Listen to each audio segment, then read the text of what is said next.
Alright guys, so today we're going to be doing an oil change on a 1997 Ford Crown Victoria. Park the vehicle on a nice flat level surface. You want to make sure you pull the emergency brake, get that on nice and tight.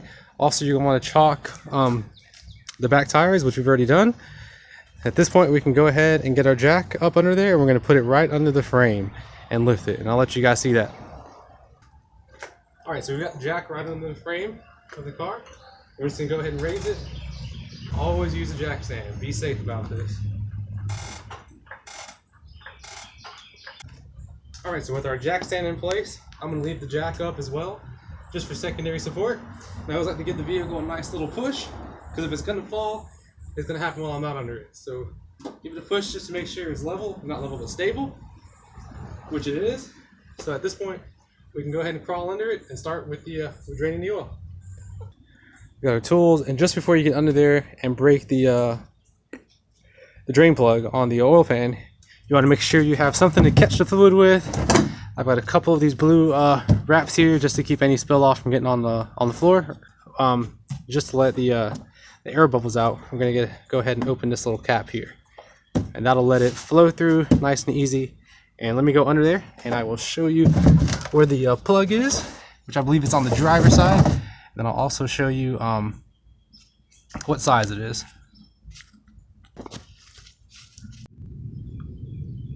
I know I just said it was a 17. I can't read too well. It's a 16 millimeter. So make sure you use a 16. And once you get it loose, you go ahead and loosen it, the rest of it by hand. Have your little drain catch ready, or oil catch ready, right here. You can loosen it up the rest of the way. And there it goes. And I'm going to be sure to keep the drain plug in my hand so I don't have to go fish for it in this hot oil. And we'll let it drain.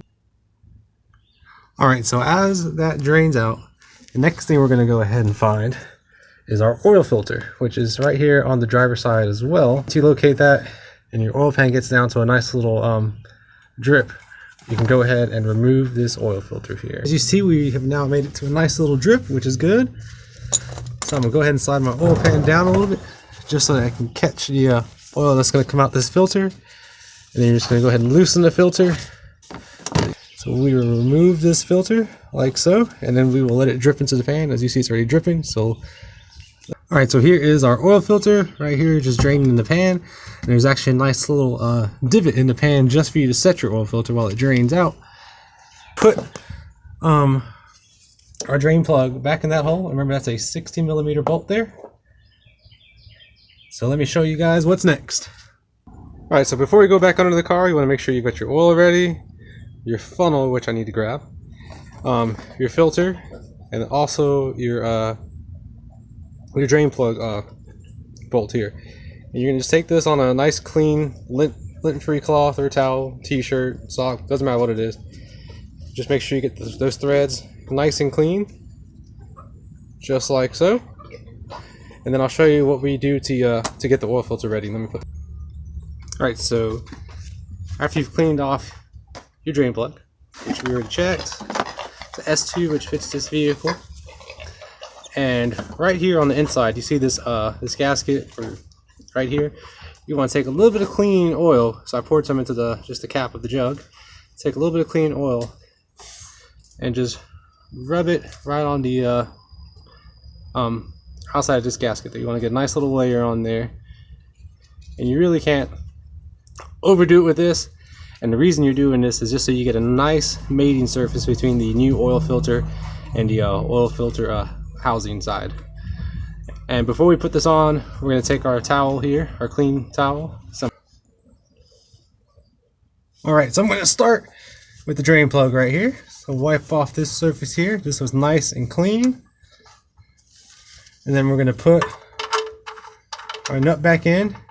Thread it slowly. Make sure you've got it in right. You don't want to cross thread this, because that one's not cross threaded, it's not catching. And there it goes. Now that it's in all the way, we'll take our ratchet. And remember, this is number 16 size socket. You're going to go ahead and tighten it down. So that's nice and tight. Go a little bit just past that. Now I'll show you what we do with the oil filter. Alright, this is our oil filter housing right here. we'll take our clean rag again, wipe off that surface, just get it nice and clean. But there you go. And then all you gotta do is thread the new oil filter on.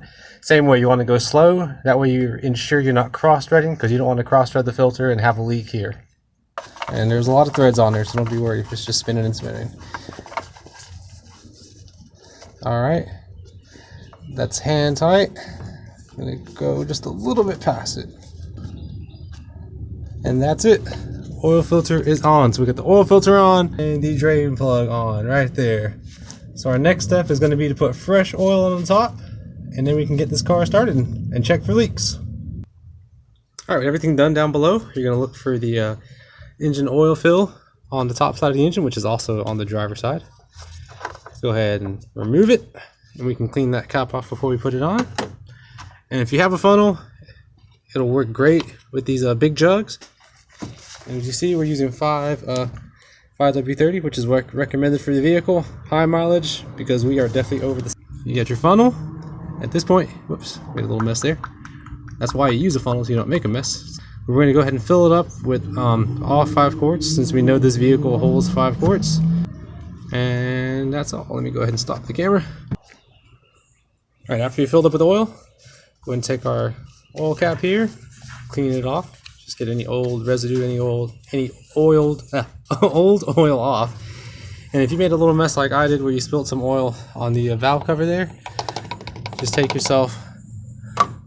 towel that you had and just wipe that off. And just so you know, if that does happen to you, you're going to have a little bit of burning. So if you smell a little bit of burning or see it smoking right here, don't be alarmed. It's just that bit of oil that you spilled burning off. So our cap is back on. We're going to go ahead and lower our jack. Well, before we lower our jack, we're going to remove the jack stand, lower our jack, and we'll get the vehicle started. Alright guys, so we've had the vehicle running for about 5 to 7 minutes now. Checked under there. We have no leaks, so we can go ahead and remove the chocks from the back before we move the vehicle. But that's it. That's how you change your own oil. It's pretty easy, pretty simple. You can do it with hand tools. You don't need anything fancy to change your oil. And don't forget that all the oil you take out of the vehicle, you can take to like O'Reilly's, Advanced, AutoZone, and they will take your used oil and recycle it. So you don't have to just toss it somewhere, toss it in the yard. You can just take it there, let it be recycled, and that's it. That's how you change your oil. So I hope you guys enjoyed it. If you need any help or have any questions, you can comment below. Or if you want help on another project you can do yourself on your car, just hit me up on the comments and I'll see if I can get to it. Alright, you guys have a good day.